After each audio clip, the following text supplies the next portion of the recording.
பரிசுத்த நாமத்துக்கு மகிமை உண்டாவதாக. ஏலோகிம் முதலின் வார்த்தையின் நிகழ்ச்சி மூலமாக உங்கள் யாவரையும் நான் சந்திப்பில் ஒரு பெரிய மகிழ்ச்சி அடைகிறேன். இந்த காலை நேரத்தில் உன்னதமான ஆண்டு உயர்த்தி நம்ம எல்லாம் சேர்ந்து பாடுவோம். நீரின்றி வாழ்வேது இறைவா, உன் நினைவின்றி மகிழ்வேது தேவா என்ற பாடலை எல்லாம் சேர்ந்து கையில தேடி உற்சாகமாய் பாடுவோம். கர்த்தர் நாமத்தை மகிமைப்படுத்துவோம். ஆமே. உள்ளத்தின் ஆழத்திலிருந்து உயர்த்துவோம். அவரை சேர்ந்து பாடி கர்த்தரை மகிமைப்படுத்துவோமே.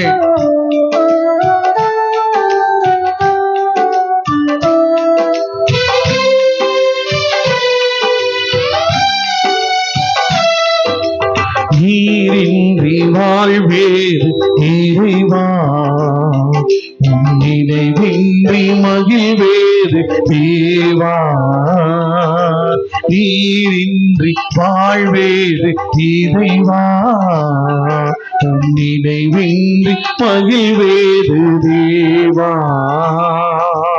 உலகத்தில் 100 ஆண்டு நான் வாழ்ந்த போதும், உலகத்தில் 100 ஆண்டு நான் வாழ்ந்த போதும், உன் இல்லத்தில் வாழும் ஒரு நாளே போதும், உன் இல்லத்தில் வாழும் ஒரு நாளே போதும். நீரின்றி வாழ்வேது இறைவா, உன் நினைவின்றி மகிழ்வேது தேவா. இந்த பூமியில் அநேக வார்த்தைகளை நான் கேட்டாலும் எல்லா வார்த்தைகளையும் அப்பா பார்க்கிறோம். உடைய வார்த்தை வல்லமை உள்ளது, உடைய வார்த்தையில ஜீவன் உண்டு, உடைய வார்த்தையில பலன் உண்டு. அந்த உன்னதமான ஆண்டவரை உயர்த்துவோம். ஆமென்.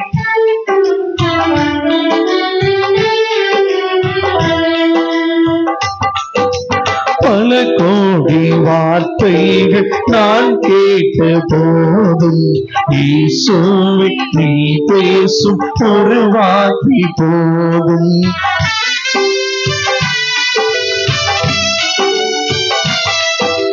பல கோடி வார்த்தைகள் நான் கேட்ட போதும், இயேசுவே நீ பேசும் ஒரு வார்த்தை போதும். 1000 ஜீவன் உயிர் வாழுமே, 1000 ஜீவன் உயிர் வாழுமே. உம் வார்த்தையில் உண்டு அற்புதமே, உங்க வார்த்தையில் உண்டு அற்புதமே.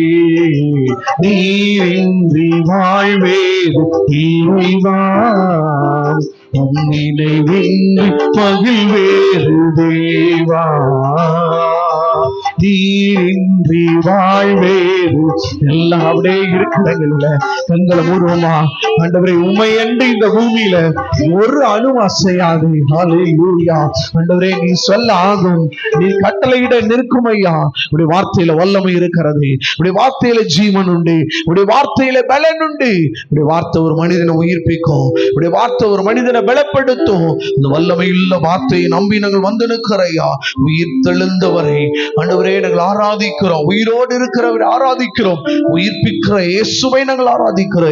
பரிசுத்த ஆவியானவரை தொடர்ந்து எங்கள் நடுவில் அசைவாடுங்க, நீங்க ஆளுகை செய்யுங்க. இயேசுவின் நாமத்தில் பிதாவே, ஆமென், ஆமென். அல்லேலூயா. கிறிஸ்துவில் பிரியமானவர்களே, இந்த காலை நேரத்தில் உன்னதமான ஆண்டவரை உயர்த்துவோம், கர்த்தரை பாடினோம். அவரை போல ஒரு நல்ல தெய்வம் இந்த பூமியில ஒருவரை இல்லை. இந்த காலை நேரத்துல நம்ம ஆண்டவர் எப்படிப்பட்டவரா? உயிருள்ள ஆண்டவர், அவர் உயிர்ப்பிக்கிற கிறிஸ்து. அல்லேலூயா.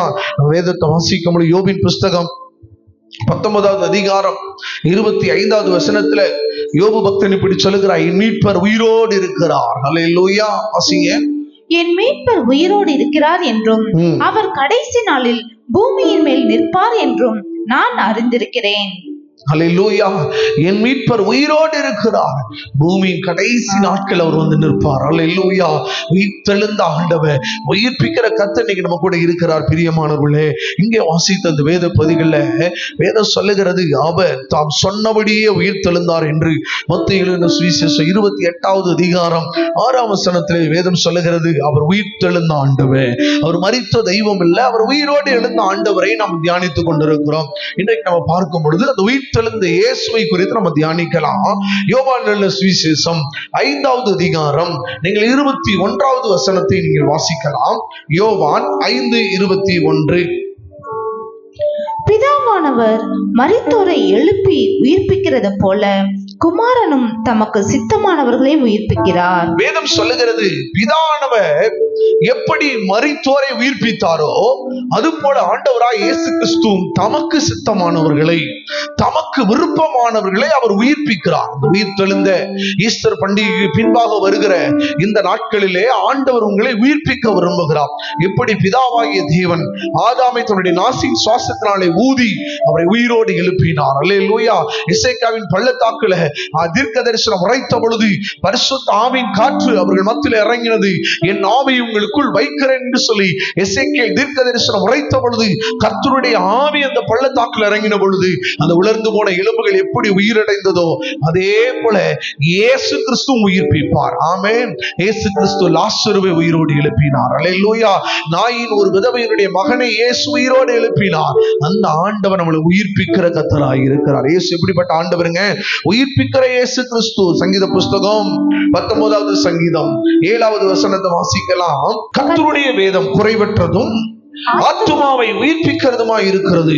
கர்த்தருடைய சாட்சி சத்தியமும் பேதையை ஞானியாக்குறதுமாய் இருக்கிறது. அல்லேலூயா.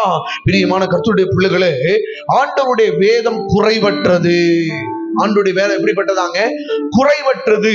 ஆத்துமாவை உயிர்ப்பிக்கிறது. நல்ல கவனிங்க. ஆண்டு என் வாழ்க்கையை உயிர்ப்பிக்கணும்னு விரும்புறோம். என் வாழ்க்கையில உயிர்ப்பிக்கிற அனுபவம் இல்லைன்னு சொல்லி நினைக்கிறீங்களா? இன்னைக்கு ஆண்டவர் சொல்றாரு, அவருடைய வார்த்தை உங்களை உயிர்ப்பிக்குமா.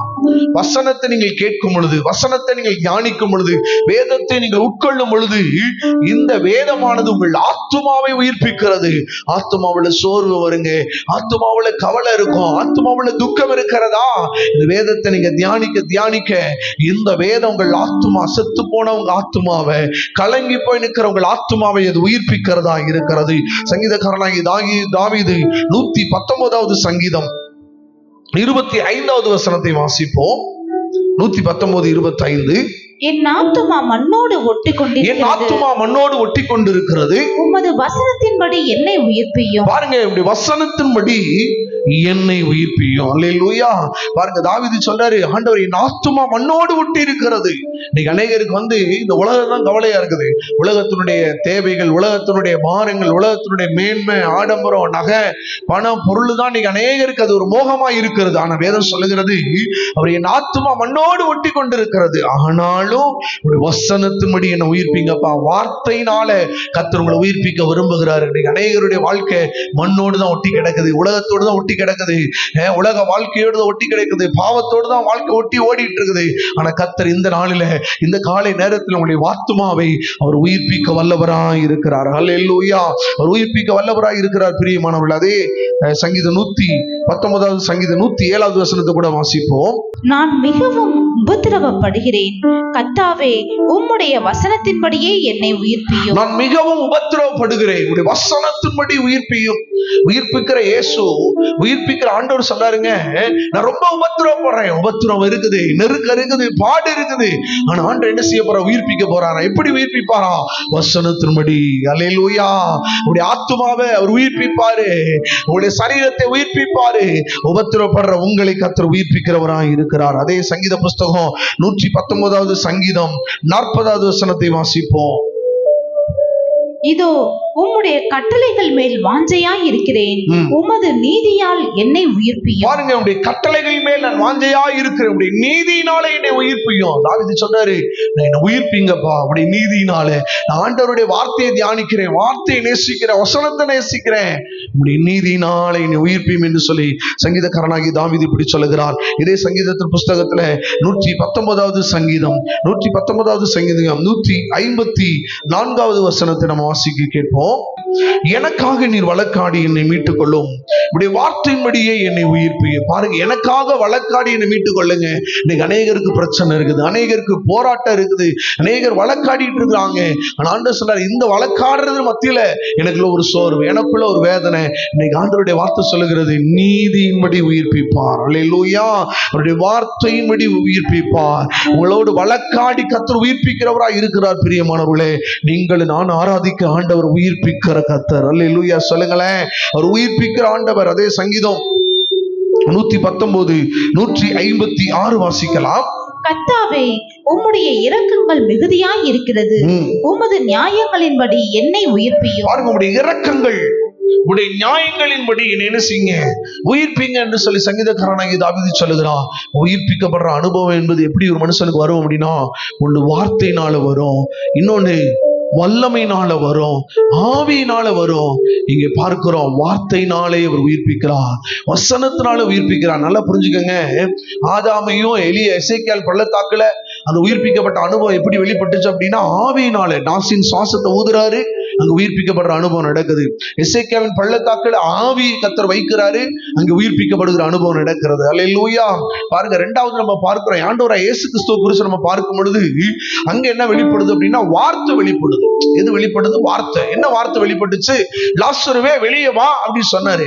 அப்ப அங்க என்ன நடந்தது? வார்த்தையில ஜீவன் இருந்தவர். இயேசு சொன்னாரு, அது யோவான் சுவிசேஷத்துல, என்னை விசுவாசிக்கிறவன் மரித்தாலும் பிழைப்பான், நானே உயிர்த்தெழுதலும் ஜீவனுமா இருக்கிறேன். பாருங்க, அவருடைய வார்த்தை, அந்த வார்த்தை என்ன செஞ்சது? லாசருவை உயிரோடு எழுப்பினது. அப்ப பாருங்க, வார்த்தையினாலே உயிர்ப்பிப்பா. அவர்கள் சோர்ந்து போயிருந்தாங்க, அவர்கள் உபத்திரவத்துல இருந்தாங்க, துக்கத்துல இருந்தாங்க. ஆனா பாருங்க, ஆண்டவருடைய வார்த்தை அவர்களை உயிர்ப்பிக்கிறது. அல்லேலூயா. ஆவி உயிர்ப்பிக்கும், வார்த்தை உயிர்ப்பிக்கும். நாயின் ஊருடைய விதவையினுடைய பிள்ளை செத்து போயிட்டான். அவனை அடக்கம் பண்ணுவதற்காக அவர்கள் பாடையில கொண்டு வர்றாங்க. இயேசு வந்து பாடையை தொட்டாருங்க. தொடும் பொழுதே ஒரு வல்லமை, செத்தவன் உயிரோடு எழும்பினான். நல்ல கவனிங்க, அவருடைய கரத்திலே ஒரு வல்லமை இருந்தது. அல்லேலூயா. வல்லமையினால உயிர்ப்பிக்கப்படுகிற அனுபவம் நடக்கும். வல்லமை எங்க வெளிப்படுதோ அங்க உயிர்ப்பிக்கப்படுற அனுபவம் நடக்கும். இன்னைக்கு நம்ம வாசிக்கிறது வேத பகுதிகள் எல்லாம் என்ன சொல்லப்படுது அப்படின்னா, வார்த்தை உயிர்ப்பிக்கிறது, வசனம் உயிர்ப்பிக்கிறது, நியாயத்தின்படி உயிர்ப்பிக்கிறார், கிருபையின்படி உயிர்ப்பிக்கிறார், இரக்கத்தின்படி உயிர்ப்பிக்கிறார், வழக்காடி கர்த்தர் உயிர்ப்பிக்கிறவராய் இருக்கிறார். ஹல்லேலூயா, ஹல்லேலூயா. இதே சங்கீதத்தின் புஸ்தகம் 119வது சங்கீதம் 88வது வசனத்தை வாசிப்போம். 88வது வசனத்தை வாசிப்போம். உமது கிருபையின்படி என்னை உயிர்ப்பியும், அப்பொழுது நான் உம்முடைய வாக்கின் சாட்சியை காத்து நடப்பேன். அவர் சொல்றாரு, உம்முடைய வாக்கின்படி, உம்முடைய கிருபையின்படி என்ன செய்யுங்க, உயிர்ப்பீங்க என்று சொல்லி சங்கீதக்காரனாகிய தாவீது சொல்லுகிறார். ஒருவேளை இந்த நாளில் இந்த வார்த்தையை கேட்டுக்கொண்டிருக்கிற கர்த்தருடைய பிள்ளைகளே, ஆண்டவர் உங்களை என்னை அவர் உயிர்ப்பிக்கிறவராக இருக்கிறார். சங்கீதம் 138 7வது வசனத்தை கூட வாசிக்க கேட்போம். நான் துன்பத்தின் நடுவே நடந்தாலும் நீர் என்னை உயிர்ப்பிப்பீர். உங்களுக்கு துன்பம் இருக்குதாங்க, துக்கம் இருக்குதா, கலங்கி போய் இருக்கிறீங்களா, சோர்ந்து போய் இருக்கிறீங்களா, ஆண்டவர் வந்தாருன்னா உயிர்ப்பிப்பாருங்க. நீங்க துன்பத்துல நடந்தாலும் ஆண்டவர் உங்களை உயிர்ப்பிக்கிறவராக இருக்கிறார். அதே சங்கீதம் 119வது சங்கீதம் 149வது வசனத்தை வாசிப்போம். 119 149.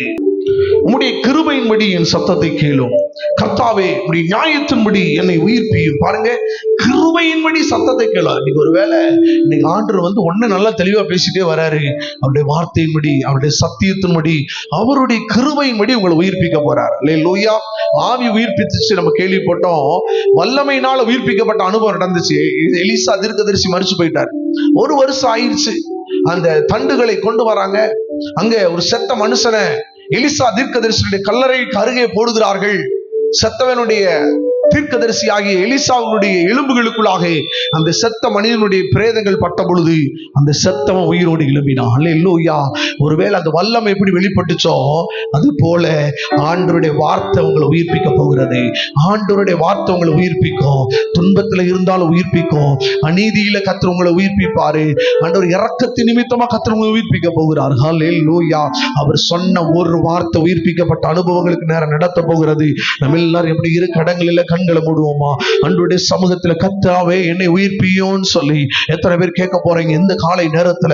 இந்த வார்த்தையை கேட்டுக்கொண்டிருக்க என் அன்பு தகப்பனே, என் அன்பு தாய், என் அன்பு சகோதரா, என் அன்பு சகோதரி, இன்றைக்கு கர்த்தர் உங்க வாழ்க்கையை உயிர்ப்பிக்க விரும்புகிறார். அவருடைய வார்த்தை ஆத்துமாவை அன்று உயிர்ப்பிக்கும்.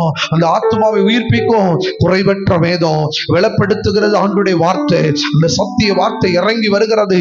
செத்து போன சரீரங்கள், செத்து போன கிரியைகள், செத்து போன ஜீவிதங்களை கர்த்தர் அடுத்த இந்த இரவு ஆண்டவரே நேரத்துக்குள்ள உங்களுக்குள்ள ஒரு அற்புதத்தை செய்வார். இந்த அதிகாலை நேரத்துல இந்த வார்த்தையை கேட்டுக்கொண்டிருக்கிற கர்த்தருடைய பிள்ளையே, ஆண்டவருடைய வார்த்தை இறங்கி வரும் பொழுது, ஆண்டவருடைய வசனம் உங்க வாழ்க்கையில இறங்கி வரும் என்று சொன்னால், ஆண்டவருடைய சத்தம் உங்க வாழ்க்கையில இறங்கி வரும் என்று சொன்னால், அது உங்களை உயிர்ப்பிக்கும். உங்களுடைய அவயங்களை உயிர்ப்பிக்கும், உங்களுடைய சரீரங்களை உயிர்ப்பிக்கும், உங்கள் பிள்ளைகளை உயிர்ப்பிக்கும், உங்களுடைய எதிர்காலத்தை உயிர்ப்பிக்கிறது அந்த கர்த்தருடைய வார்த்தை.